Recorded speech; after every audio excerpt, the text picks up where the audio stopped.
Hi guys, welcome back to the Revive Stronger podcast. I'm your host, as always, Steve Hall, and today I'm joined by none other than Astrid, or you might otherwise know her as the anti-diet_dietitian.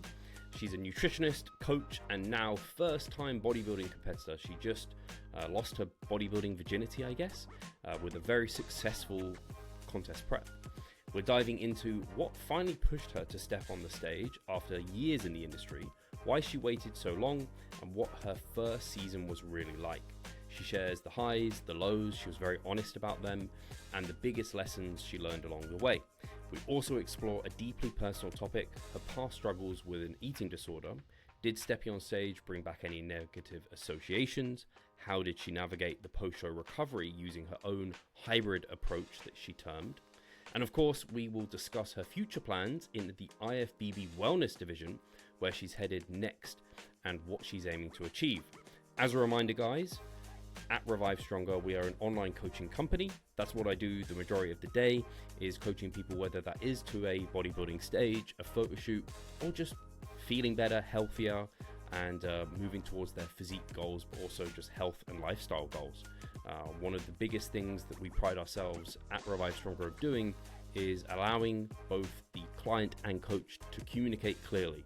So we have video check-ins, and it just allows you this opportunity to really talk things through.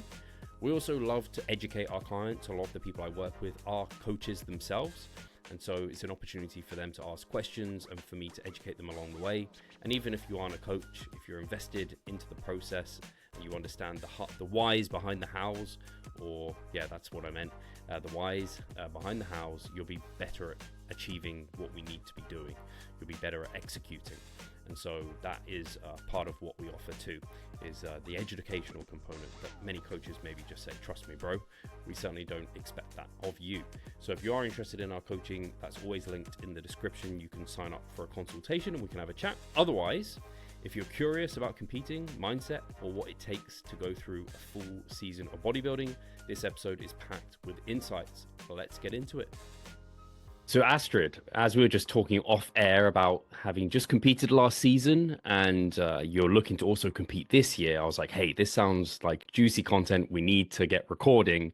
I did want to ask you first, what led you want to compete last year? Had it been something on your mind you'd wanted to do for a while? And if it had, what led to it being last year and not before then? What took so long? Because I imagine you've been training for a long time. Well, I've been training for over 20 years, honestly, but I always wanted to do a bodybuilding competition, but I never felt like I was ready, just because I knew what it entails and how meticulous you have to be with your nutrition, with your training. Like there's a lot of things that need to be in line, and like your environment has to be supportive in order for you to be successful, because now that I actually did it, I realized that I wouldn't have been able to be successful before, just because you need the time, you need the mental and emotional space to do it and to commit to it. And I wouldn't have probably had that capacity before.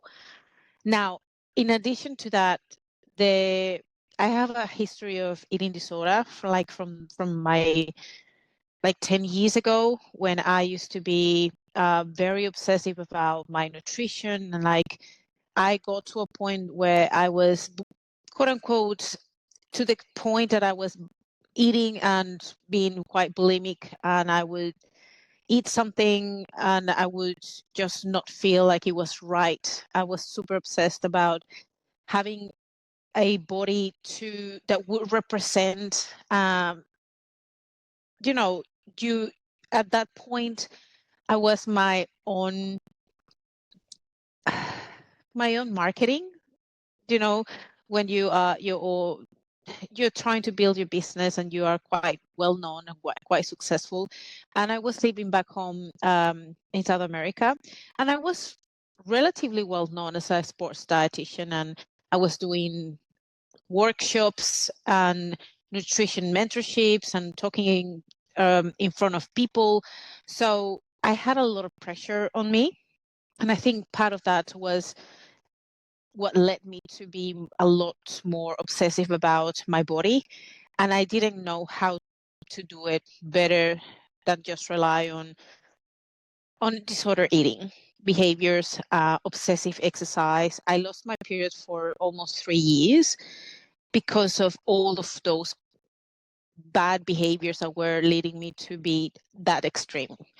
So I always had, at that point in time, a very attached relationship with having that perfect body that would show that I knew what I was doing. I knew my shit, to be honest. And that was the fear, like, if I don't look like I train, if I don't look a certain way, I'm not going to be able to show that I know what I know and do what I do. So I was scared of being rejected or being pushed away because my body wasn't representing what I knew. So it was kind of like a mismatch. And I guess there is a very common fear amongst trainers and people that get to the point that are more like a public figure, and they're just not behind the scenes anymore, but now they get to be well known, and now people start looking at you, and it's not just about you knowing what you know, but also, okay, is she doing what she preach? Is she representing in her body what she knows? Because before you would say, okay, you are telling me what to do, but you don't look like you are doing what you're telling me what to do. So that was always that kind of like back in my mind, or was the fear.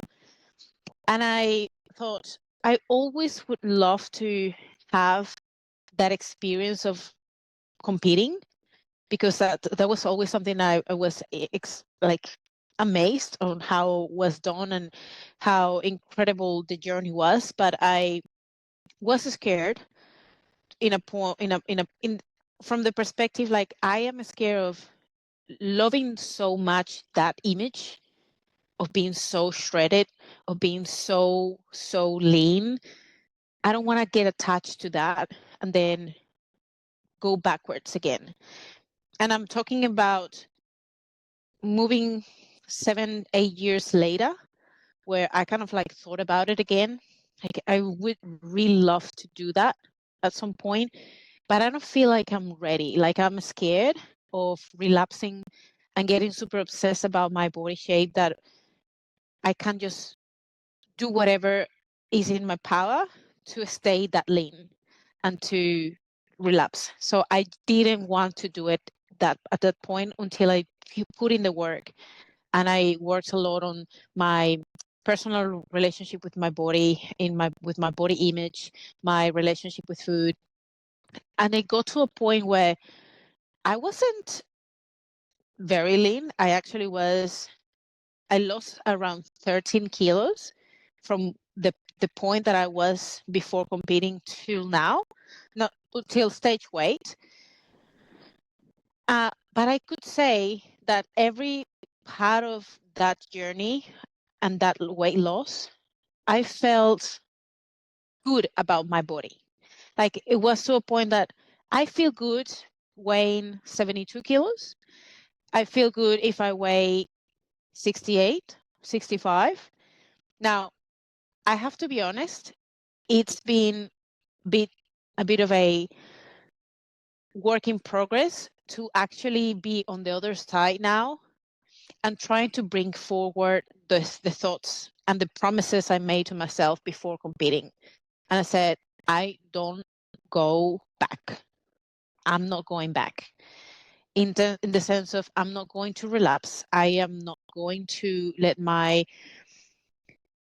principles and my values and the amount of work I've put into my relationship with food and my body to just get thrown out of the window just because I really like what I am seeing. And I'm honest, like, I really liked what I was seeing. It was really, really amazing to see how I was able to get so lean, to get that amazing body. And I look back to the photos like, wow, I can't still believe it that I was able to do that. naturally, no drugs, no nothing.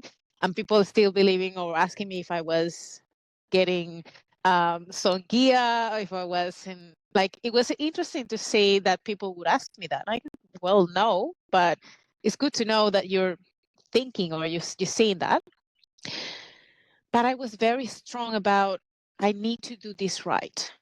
And kind of like having the pressure that because I did it so publicly and I documented my journey and I spoke out loud about the struggles, the things that I was enjoying, the things that I was really trying to get through them, and they were really hard.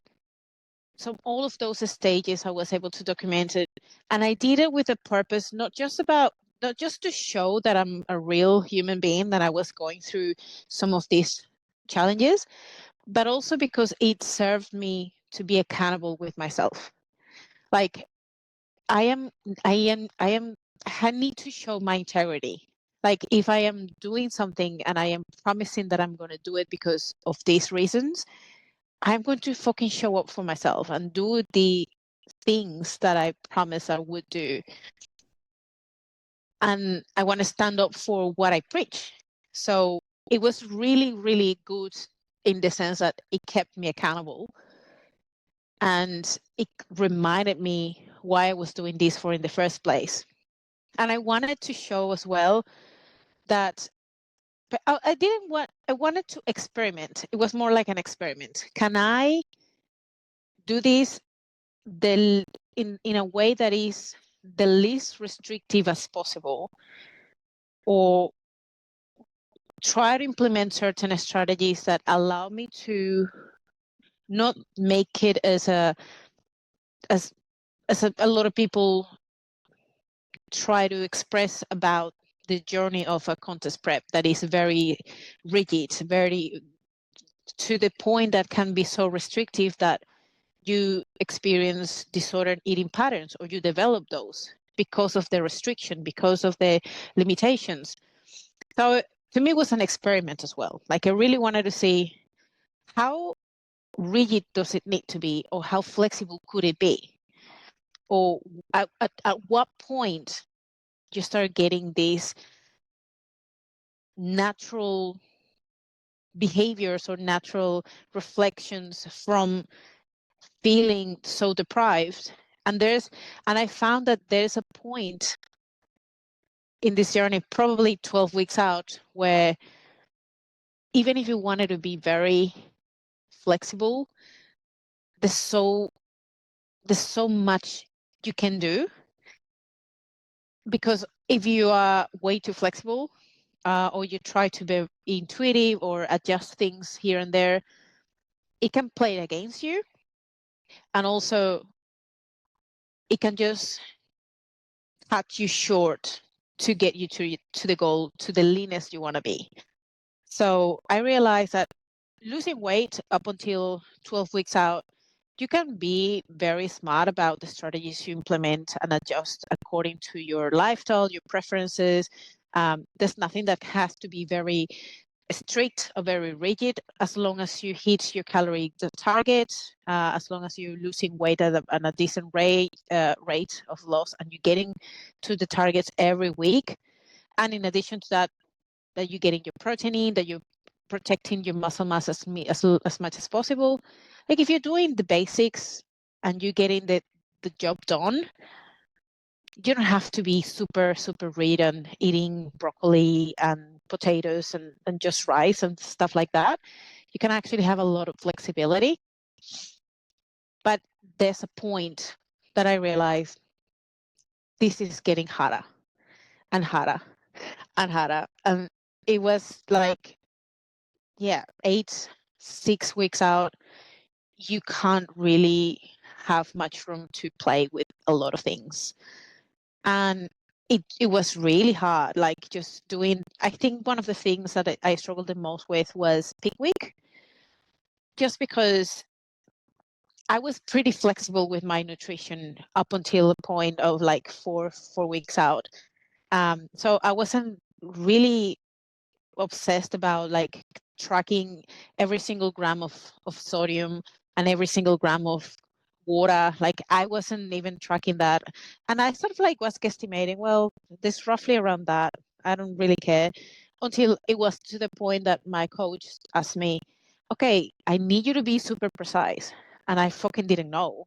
And I just gave rough estimates, and things were I think were a bit off, and they were supposed to be better, more appropriate. So I struggled with the first big week. I did 2 shows. So the first big week was a little bit of a mess. I got the job done, but I think it could have been better, and that's one of the things that I want to do again. And because now I know what to expect and I know what I did wrong, what could have been better, I want to do it again better. But I did try the second time on the second show, but I was so fatigued dieting, and I was to the point like I was just tired. I really wanted to get done with it and finish. I didn't want to diet anymore. I was tired of being so restrictive, and it's hard when you've been going to the gym all the time and now it's not fun anymore. It just becomes a chore. You have to go. You have to get the cardio in. You have to get the volume. You're training and you're tired and you're starving and you just don't want to do it anymore. So it's so many things. I found that it was a really interesting experience. It's kind of like a love-hate relationship because it challenged me in so many areas, that it led me to grow as a person, with my values, integrity, getting the things done, showing up every day, doing the work. But at the same time, it was really hard. It was like there were times like I didn't know if I was going to, like I had some times in my mind, just fucking quit. Like just you don't have to do this. Like you can just say, hey, I just don't think this is the right thing to do. But I'm not a quitter. So it's like I can't. Like I just need to get this shit done. I have to do it. And I fucking want to do it again. Like, what the fuck is wrong with me? So I don't know. It's funny. So yeah. So many things to touch on there, Astrid. But thank you for walking me through that. I think there's so many things that you can see. I was nodding my head. If people are listening, they couldn't see that because there's many things as a competitor I can relate to. And I have no doubt with a lot of competitors who are listening in or people who are thinking about competing or thinking about their body is their business card as a kind of fitness professional and just like nodding their head and be like, oh man, I feel your struggles. I feel your pain. The first thing I did definitely want to touch on was the fact that you left it a good amount of time so that you started off, and I talk about it, starting prep in a place of strength. That's not just physically strong, it's also mentally you're prepared to go into what you're going into. I imagine you set yourself, like you said, you kind of set yourself some parameters and rules that you wouldn't kind of veer too far away from your kind of values and also kind of regress back into some of those unwanted eating behaviors. Did you also say if that did happen, you were ready to pull the plug? Did you have that kind of mindset in place too, where it's like, if I go too far down a path that I'm not happy with, I will just be like, nah, it's not for me, kind of retreat, kind of like, I don't know, an exercises give you a bit of pain and discomfort and you're like, I think I'll leave that for now and I'll go somewhere else. The thoughts that went through my mind was, I'm going to do it. I'm going to honor my body, my hunger cues. And if I'm not ready, I'm just not going to compete at that point in time. But I'm not going to sacrifice or get to a point where I'm regressing or I'm just utilizing extreme behaviors to get the job done. So it was kind of like the point where, like, if I get to a point where I am starting to purge or start to binge purge or something that refreshed me and reminded me or took me back to what I was before or what I struggled in the past, I was going to do the best I could to either coach myself through it so I wouldn't get to those levels of extreme. Remember how hard and how bad it was before, and now why I just didn't want to do it. I was literally experimenting and trying to get my point across that can this be done healthily? Like I really want to do this and get out of this healthy, in the sense like no eating disorder. Like how can I do this in a way that, as the way I came into the prep, I want to do it, thrive through it, experiment and honor my body, and still get to the point that I can show up on stage and then get out of it without regressing. So implementing strategies that are not going to let me to overly obsess about food or binge eat after I finish my show. Like I'm not going to obsess about that post-show binge or that post-show massive eating that a lot of competitors focus so much on. Like a lot of people were asking me, and what are you going to eat after the show? Like, I just want to, I don't know. I don't want to think about it. I want to just literally eat maybe sushi or something that I like, but I'm not thinking that I'm going to massively binge on food and cakes and donuts and pizza. Like I can't do that because I know how sensitive is your body at that point in time. Your body's like a sponge. Like I literally just were reminding myself how your physiology is at that point in time and how primed you are to gain body fat double the fast that you could ever do it. So I'm going to be super cautious and intentional, especially the first 6 to 8 weeks after the show. I'm going to give myself a hybrid strategy of an exit. So I'm not going to be super, super rigid like a reverse diet would look like, just little by little, but I'm not going to do free for all or like completely intuitive eating because I can't 100% trust my body right now. So I kind of did a hybrid in terms of I allowed myself to honor my cravings and my hunger, but I also put some boundaries and some rules in place that I would definitely continue to abide by. And so it was kind of like a combination. Okay, I'm not going to give myself a super fast amount of calories to put on weight like a recovery diet would do, but I wouldn't go super slow with a reverse diet either.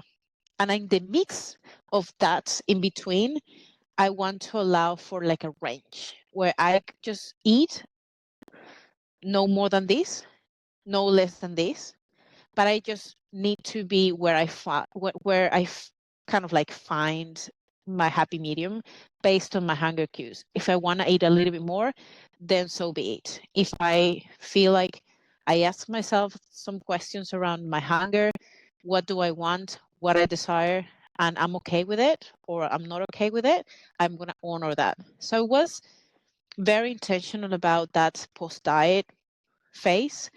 And I documented every week for the first 8 weeks before I started my official building phase.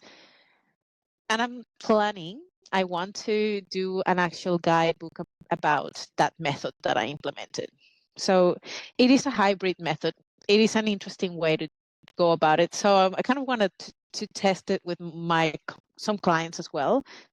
But I'm going to have some discussions with some of the great people in the fitness industry that have researched a lot about recovery diets, reverse diet, and see what they think about that mixed in hybrid method. So Very it's a interesting. project.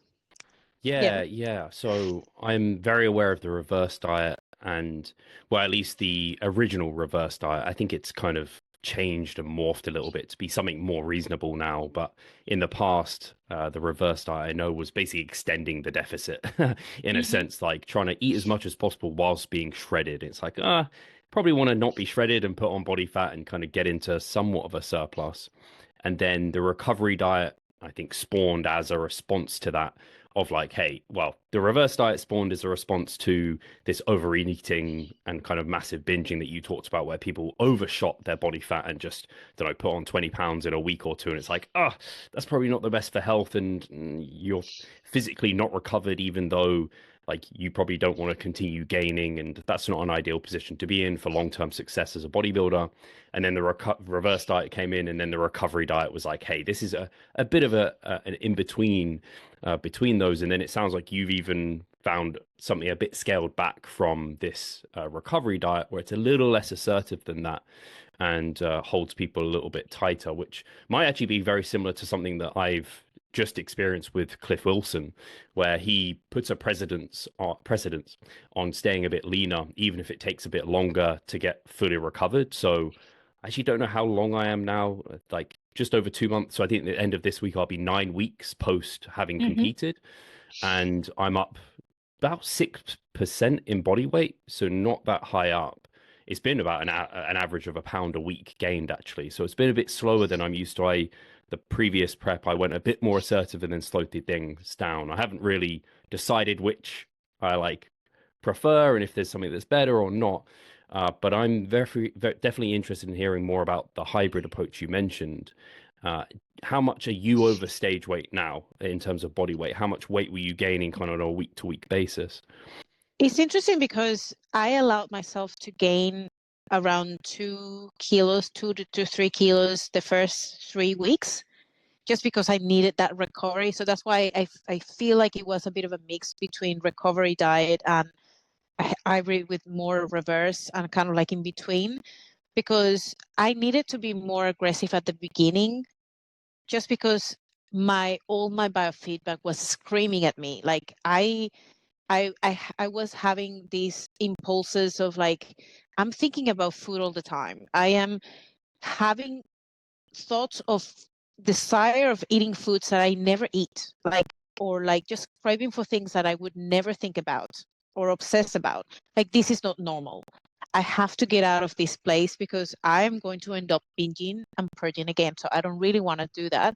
I need to get to a healthier place where I have more energy. I am not feel like I'm dying all the time. Like I felt like death. Like I was just doing everything like, oh, I don't want to do this anymore.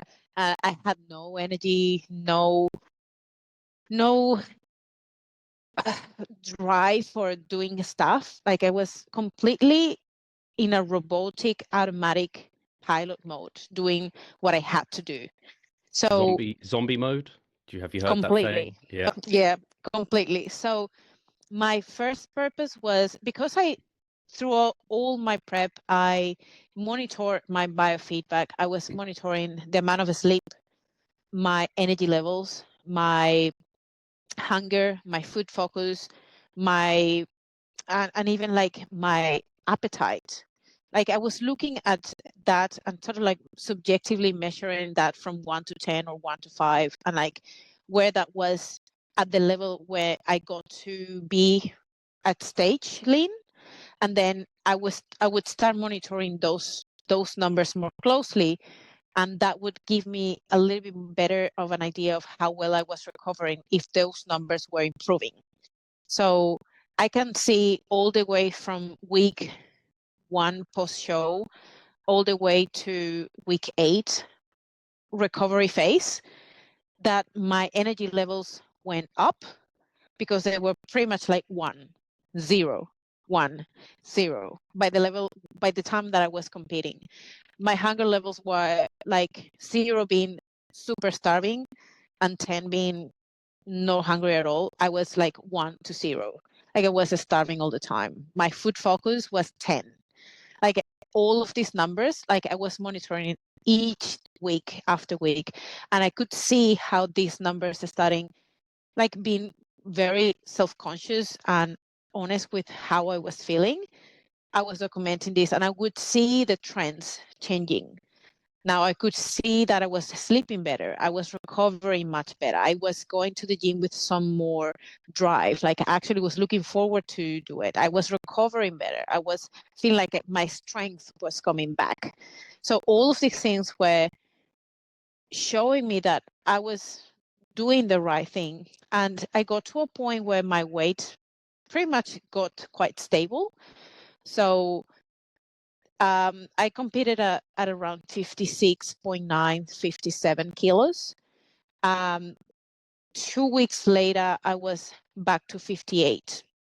So about 1.5 kilos, 58, 59. I'm currently sitting at 60, between 60.5 and 61.5. Like, it sort of like ranges in that in between, but it's been stable. But I can see that I have been putting a little bit of body fat, slightly week by week, but it's very, very small. And this is just natural because I'm expecting to see that because of my building phase.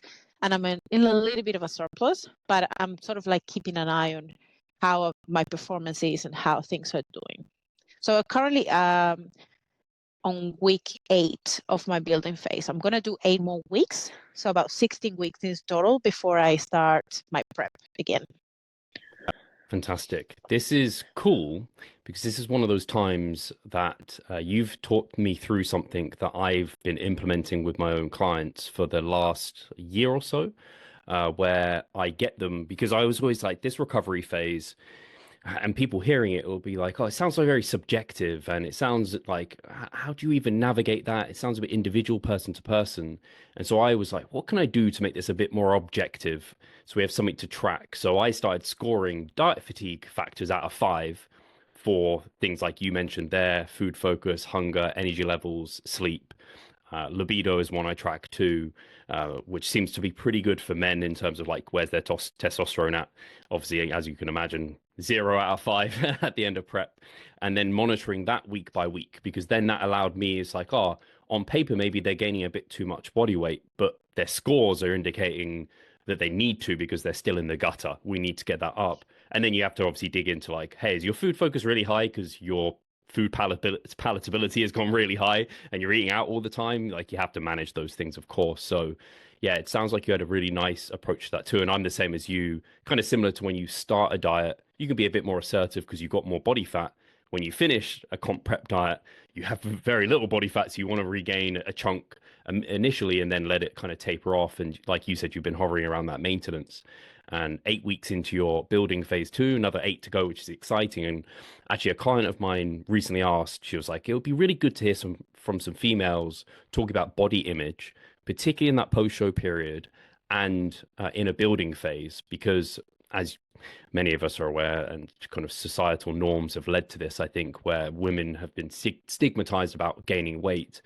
And I think a lot of female competitors do get attached to that stage condition and look. So I'd love to hear how you've been dealing with this kind of, this building phase. And I guess, did you even term it building phase as opposed to like bulk or anything like that to help it be a bit more like, I don't know, palatable in some sense?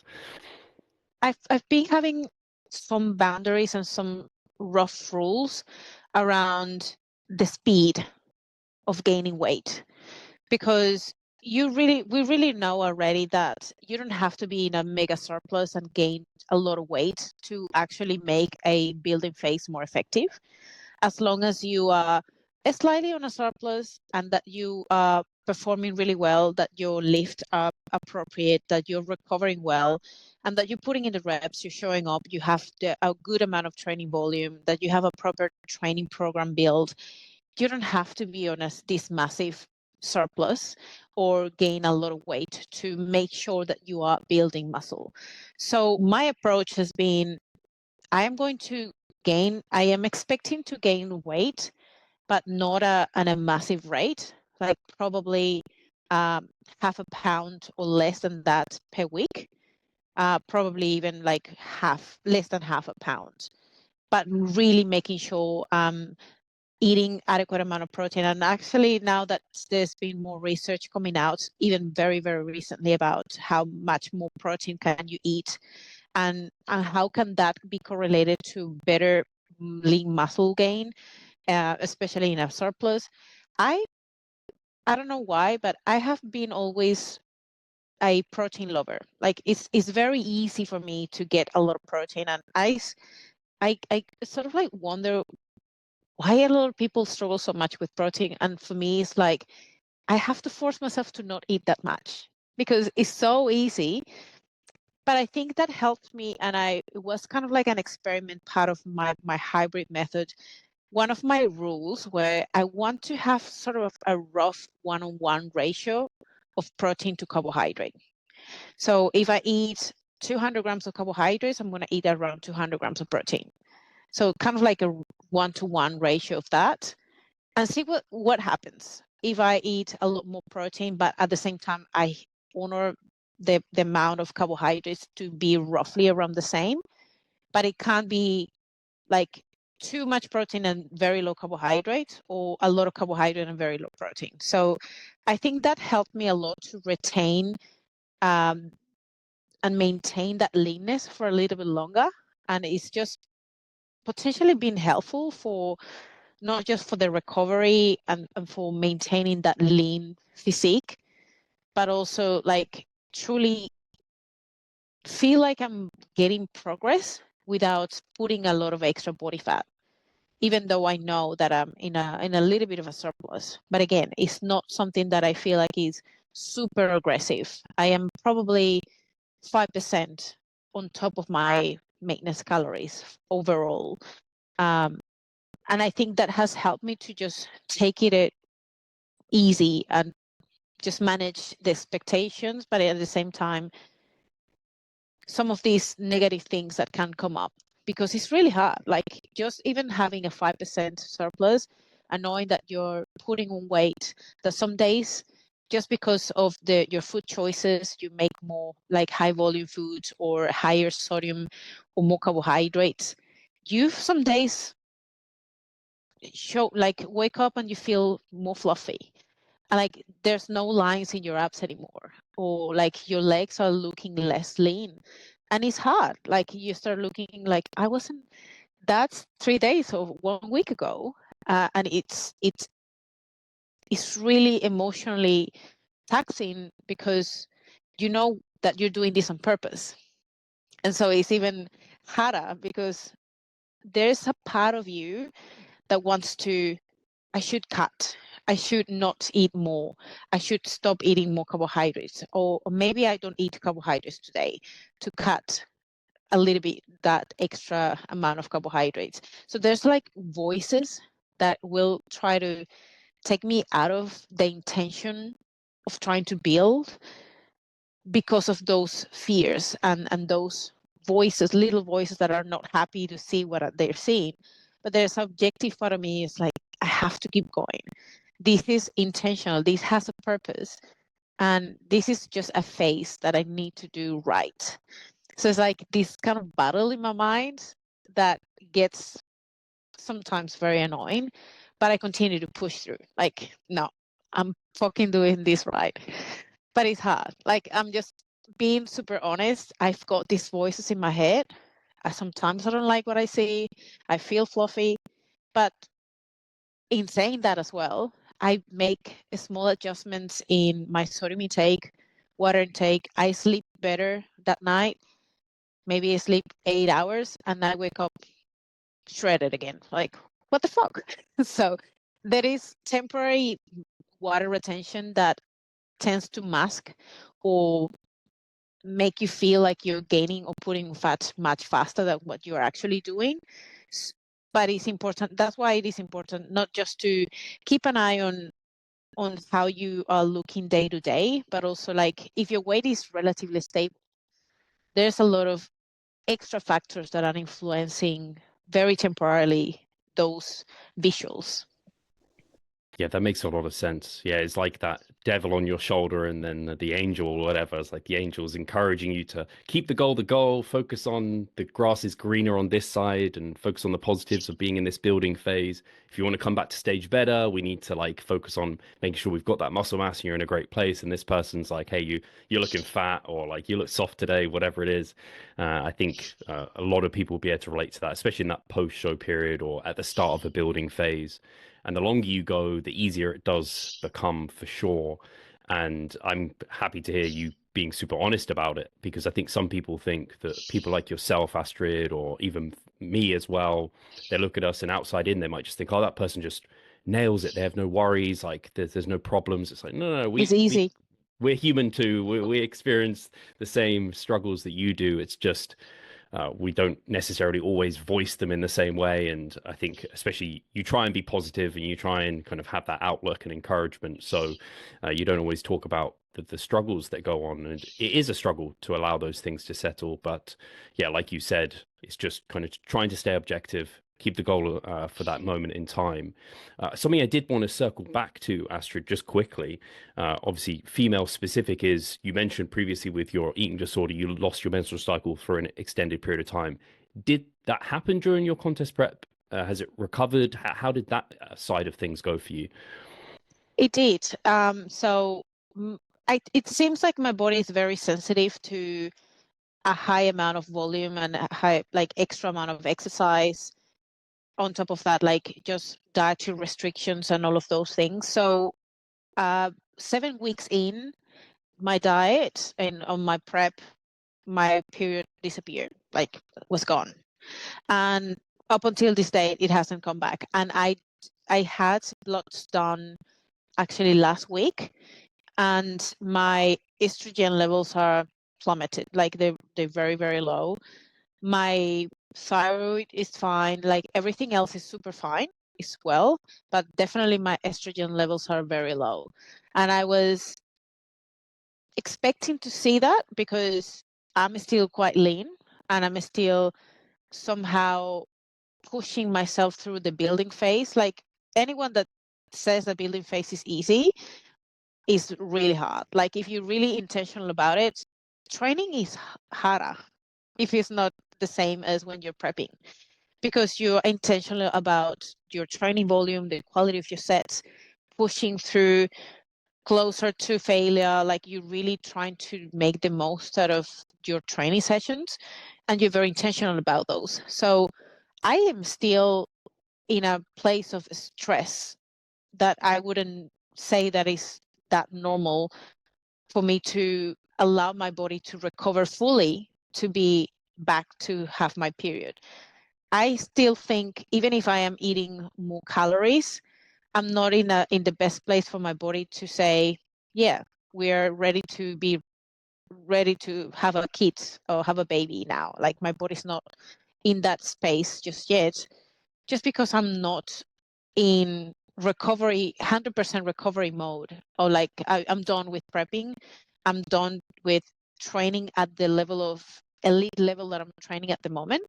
So I'm just haven't given myself that period of like, I'm just going to give myself that rest, complete recovery that I need.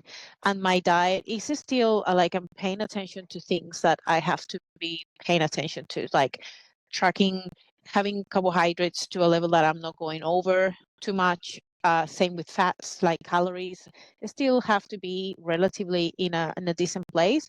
And because this process has been steady and hasn't been that aggressive, I could probably say that my period could have come back if I would have like tapered back the training and the training volume, the frequency of my training, and even like the cardio.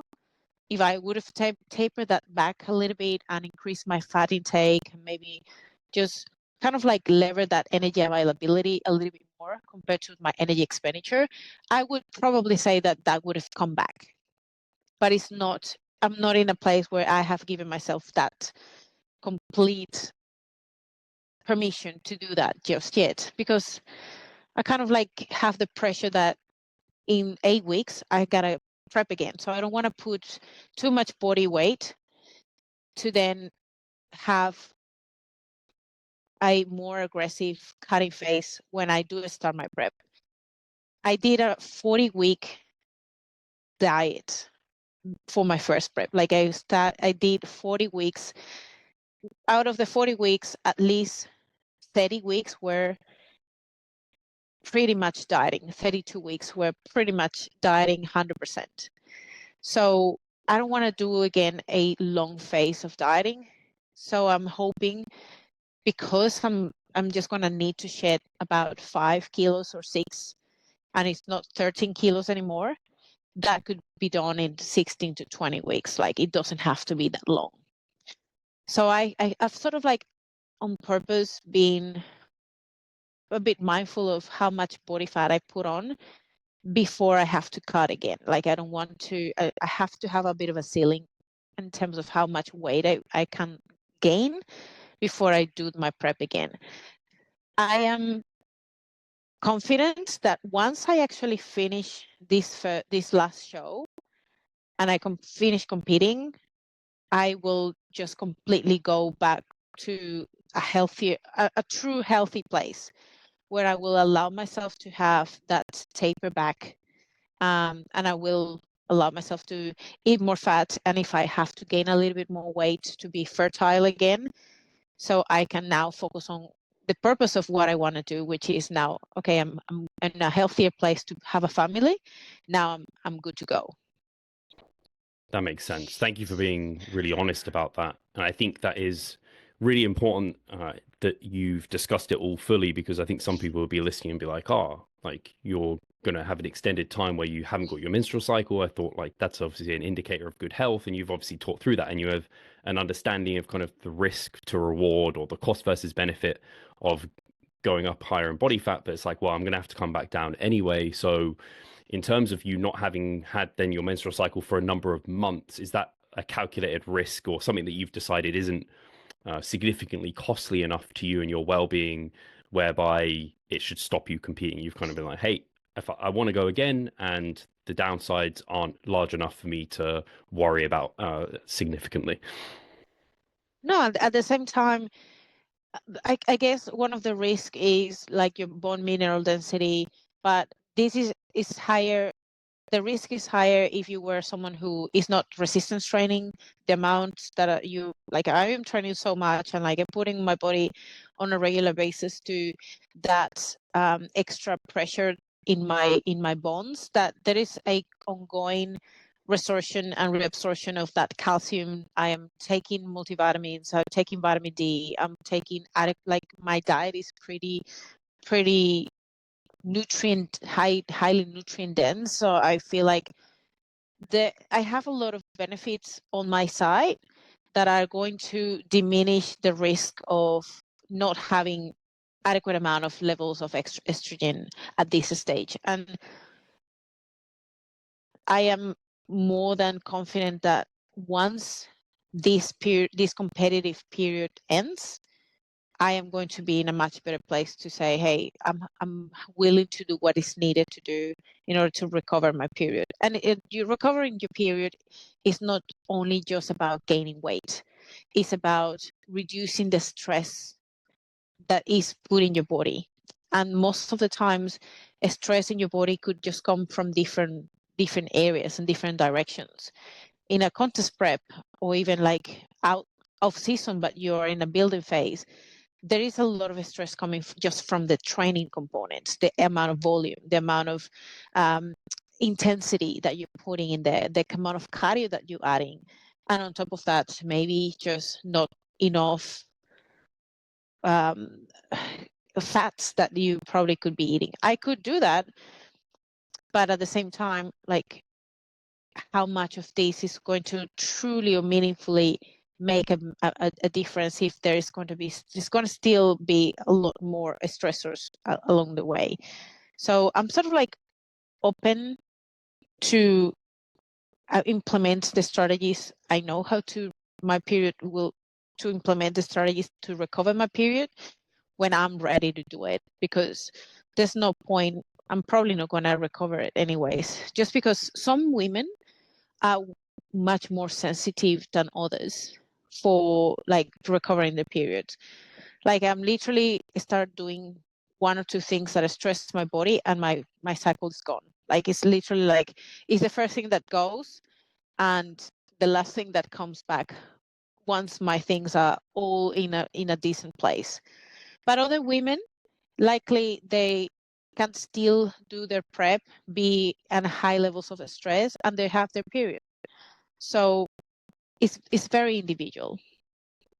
Yeah, it makes complete sense. I can definitely relate to it, just even not as a female in that sense, but just lots of things dieting down are individual, even in terms of, I guess it's very much in the news in terms of Ozempic and these kind of fat loss agents that people are using, or fat loss agents. I don't know if that's the right word, like appetite suppressants in some sense, I guess they are. And it's like, hey, someone could be considerably higher body fat than you, but have just as high of level of diet fatigue and food focus as you at kind of a stage level of leanness, for example. Like I know I spoke to Dr. Crystal about it, and just like, yeah, the things she was experiencing, the symptoms she had are like what I experience when I'm weeks out from show. And she is just walking around as like an average level of body fat, what have you, and experiencing those things. So yeah, these things are definitely individual for sure. And importantly, like you said, stress. If there are any women listening who they feel like they're eating plenty and they're like otherwise a healthy body fat, but the menstrual cycle hasn't come back yet, it might be they need to, like you said, scale back volume to kind of have a deload period, kind of let that stress settle, or other life stressors, get their sleep in check, what have you. So very, very important things. Something else you mentioned, Astrid, which I thought was interesting, is obviously you're a coach, high level coach, very educated, but you had a coach in your corner. Did you have a coach throughout prep? Do you still have a coach now? And how did you find that? Was that the first time you were coached as well? Yeah, it was interesting because I wouldn't have done it all the way through if I wouldn't have a coach all the way through. I chose to have it because, first of all, it was the first time I was doing something like this, and I didn't want to put myself in the middle of the way to like make decisions or do the wrong thing or maybe just go to extreme, because we are very so self-critical with ourselves, so we're not going to be in the best mindset when we are in a deficit, or we are with so much pressures coming from different angles during the prep, that like I had to learn from zero how to even use heels. Like I didn't even know how to fucking pose or fucking use heels, wear a bikini and show my ass to half of the world. Like I there was so many things I had to embody and become. Like I was I'm such a different person from when I started my prep to when I ended my prep. Like even like having nails, like I never would have had long nails, and now like I feel more feminine. Like there were so many changes in me that's why I loved a lot part of this journey, because it transformed me in more feminine. Like so before I was more robotic, more like just not a tomboy, but I wasn't that feminine. Like I wouldn't care if I would have longer nails, if I would just be more delicate. And I was like, something changed in me. Like I feel more feminine. Like I look after my appearance and like my health, um, about details that before I wouldn't care so much about. So I kind of deviated from what you were asking, but is something that I really liked, having a coach with me, just to take my brain out of making decisions. Um, Once I finished my prep, my competition, all the reverse and recovery period, I did it by myself. That was something that I'm proud of, because I was able to like keep myself um, focused, accountable, but also I was experimenting this new approach. And I think that was very helpful to just keep me in the right place emotionally, and like with all the senses, with all the purpose that I wanted to do that. the documentation of that phase helped me to stay accountable and stay on my lane and be quite objective about making decisions with a spreadsheet, with numbers, with like seeing everything, putting some boundaries and some rules every week, reassessing my goals, reassessing the numbers that I was putting in there for like my macros, my training and my cardio goals, everything. I'm looking to get another coach again for my next prep though, but I'm still on the look. Nice. Yeah, I can totally attest to having someone in your corner who you can almost just be an athlete and not have to think. You just give them the numbers and then they give you the feedback and it's like, cool, I can just go and act. And especially if you trust that person sufficiently, so you're not kind of, that's sometimes the struggle is if you're a coach, then you're focusing on your numbers. You're like, oh, I think we should do this. And then they say something different. You're like, oh, but if you just trust them, you follow the process, like it can be a huge stressor reliever. I found, at least when I was working with Cliff through my last prep, and I've had my first competition, I had a coach because it was similar to you in the sense of like, I don't know what I'm doing. Let's kind of, well, I do, but like, I don't know what I'm doing fully. So let's get a coach. Then my next two, I did self-coached, but had people in my corner to kind of bounce ideas off. And then this last one, I was like, I want to have a coach again. And it reminded me of all the benefits and why my clients love having me in their corner, because they can kind of switch off a little bit and focus on doing the do versus having to think about what they should do. And like you said, very often we're our own worst enemy and we make decisions that are emotionally driven versus kind of putting our coaching hat on. But once you've got a bit more food in the system, your kind of cognitive function is a bit better, then you can make those decisions a little bit better. So cool that you got to experience that, because obviously you coach a lot of individuals as well. So you kind of got to be on the other end, and maybe It it was taught you nice. things in terms of like your own coaching practice.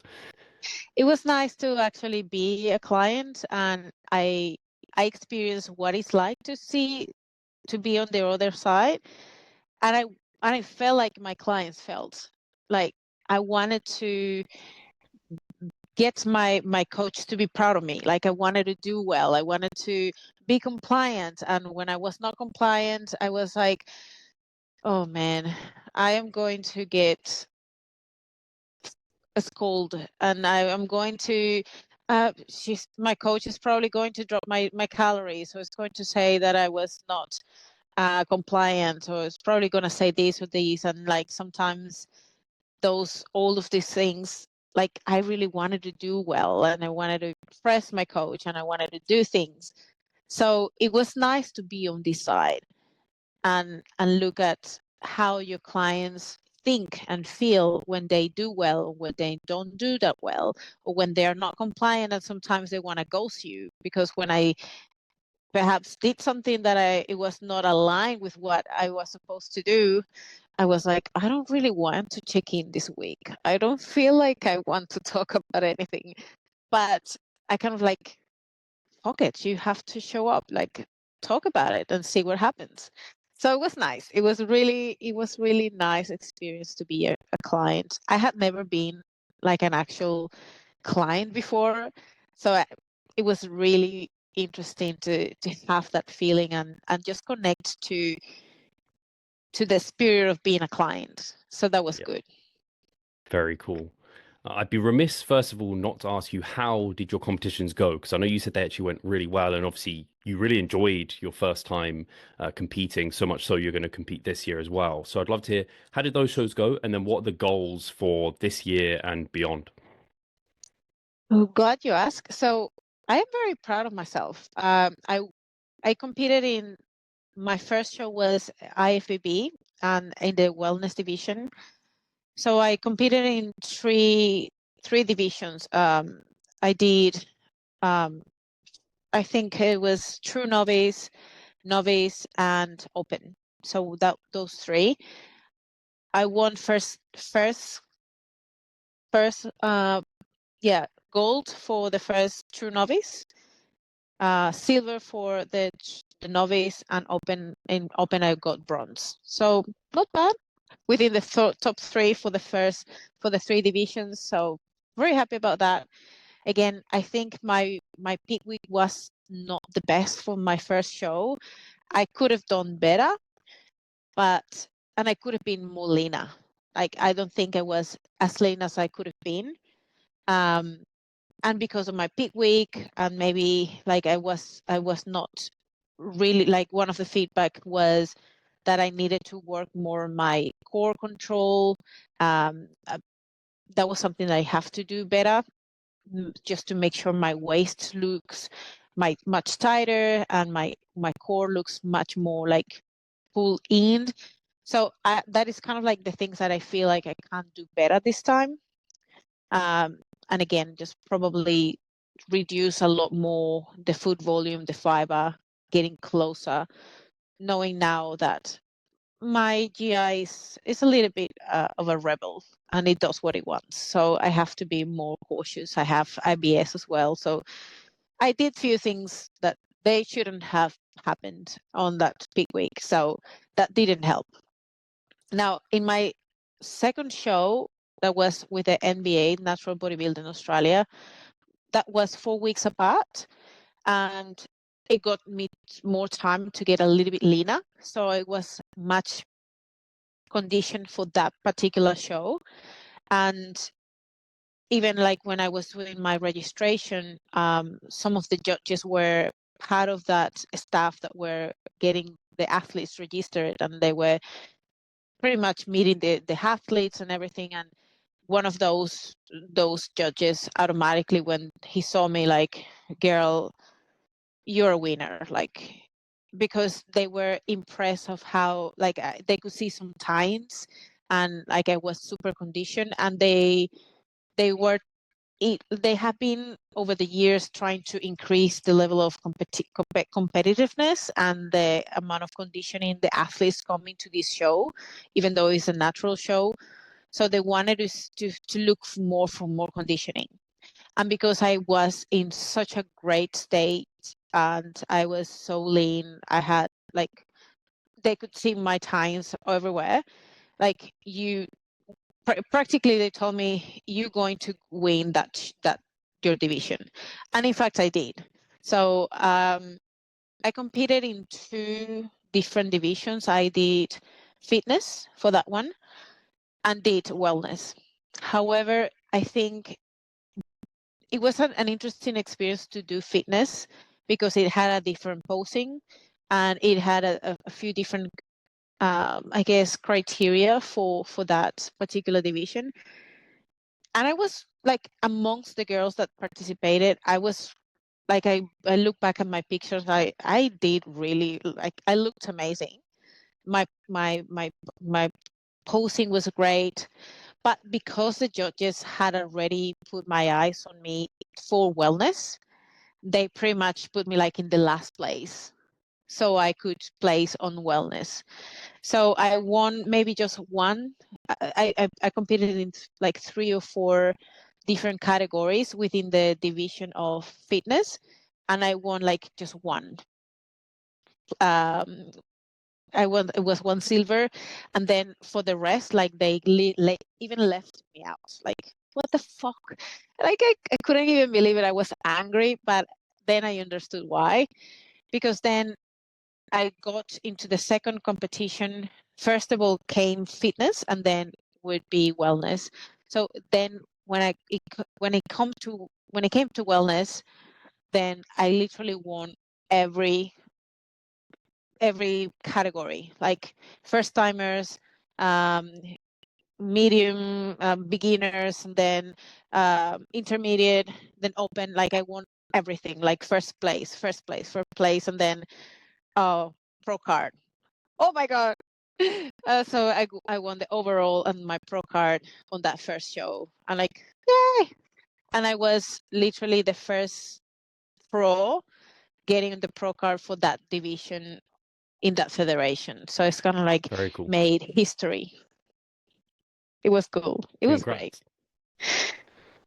I wish my first season went that well. It didn't. Man, good job. It was an honor. It was really, really exciting to see that I could see myself all my journey getting to where I wanted to be. Now this year I want to compete again in IFBB. Just kind of like try to do better. and see if I can at least earn. I'm not sure if I'm going to earn my pro card, but at least be placed better, at least in the other division, in the other categories. And apart from that, just to I'm going to probably do my MBA, but now compete as a pro, see what happens in that. And I don't know, this is probably too much to ask for me, but I am looking into an amateur Olympia. So the only requisite for me to compete in one of those is I just need to compete in a regional show in IFBB. So if I am competing in IFBB, I am just literally able to compete in an amateur Olympia anywhere in the world. So maybe it's just too much to ask. Maybe I'm just shooting too high, but like maybe I do it, maybe I don't. But it never hurts. Like, well, let's see. I don't know. Exciting, very exciting. Yeah. Astrid, I think the audience are probably very interested to follow along with that journey as you've been documented the recovery phase. I guess you're keeping yourself accountable on social media to the whole prep. And so I imagine you'll do something similar this time as well. If people want to keep up to date with what you're doing and all your adventures and obviously all your educational content too, because you do tons of that, where should they be looking? You can find me in my Instagram, anti-diet_dietitian. I'm trying to post more on my other personal account, which is Astrid Naranjo.apd, just because I've been having a little bit of a clash with the idea that my Instagram handle is anti-diet dietitian, and then a lot of people were following me for other reasons rather than competitor. And I actually had a massive drop of followers when I started my prep. And that's been a little bit of like a shock, but at the same time, like, look, I just need to be myself, and I am who I am, and I can't just change because I lost followers because they didn't agree with what I was experimenting. Or so it's been a bit of a journey with social media. Some people start doing their journey and they get like hundreds of followers, but to me it was like the opposite. Like, people didn't like my change. I'm like, look, I can't please everyone, but I think I have a purpose of experiencing and doing this for a reason, personal growth. And I know a lot of people, especially competitors that do the extreme or the wrong way. I can save those people by doing this with a different approach. So it has been a bit of a hate and love relationship, a bit of a harsh situation, but I keep going, I keep showing up. I'm going to keep doing it. So, yep. Fantastic. Well, we can make sure to link up your personal Instagram as well. But I imagine the people here on this podcast are going to be encouraging competitors, and that's what it's all about, and doing it in a healthy, safe way as well, and getting all the benefits of it. And because you can be burnt by the sport, absolutely. So it's great to see someone who's come from, actually, I really related to your story in terms of like, I wanted to compete almost to prove to myself that I was over some ill health. And it's in a similar sense, you wanted to kind of do it without that happening. And so do it in a productive, healthy way and kind of prove that that can be done, which is a really cool thing to do as well. So yeah, I encourage people to follow along the journey. And thank you so much for your time, Astrid. And we'll have to check in later, probably once you're maybe have competed or closer to competition, to see how things are going and get an update. Thanks so much, Steve, for having me. I've loved this conversation. I love talking about this journey because it was truly transformative for me. It was interesting to see all these different stages of how I started and who I was when I started, and how much I struggled to actually see that person on stage when I started. I couldn't even see it. I couldn't even visualize myself or imagine I was on stage. Like, it's when you start and you haven't become that person and you don't have that identity yet. It's like you see blurry, like you can't see it clearly. that you are achieving that goal. And I just thought, like, that's something that I can't even imagine just yet. I cannot even walk on heels. Like, there's so much that I am not yet that I have to become. Like, even posing, being so feminine, like, none of that was in me when I started. So just being able to connect that to your clients' experiences, like when someone needs to change their identity and transform into the person they need to become, it's probably they see the same thing. Like, I can't even imagine myself 20 kilos lighter or becoming that person because I've never been there before, or I've failed so much. I've struggled so many times, and every time I've tried, I failed. Like, I don't see myself achieving that. So when you can relate your story and your journey with like how your clients struggle, to still look at that identity change and that becoming that new person that you have to become, and everything that you have to do, and how you just need to keep showing up and keep trusting the process, and keep, even if you don't see it yet, you have to behave like if you were until you actually are. Really well said. Yeah, it's transformative for sure, and it does take a bit of an identity shift, but it doesn't happen overnight. Just like you said, it's a process, and you just have to keep following that each day. And I'll make sure to link up all of your Instagram handles in the description. And I thank you guys for listening. We'll catch you in the next episode. Thank you so much, Steve.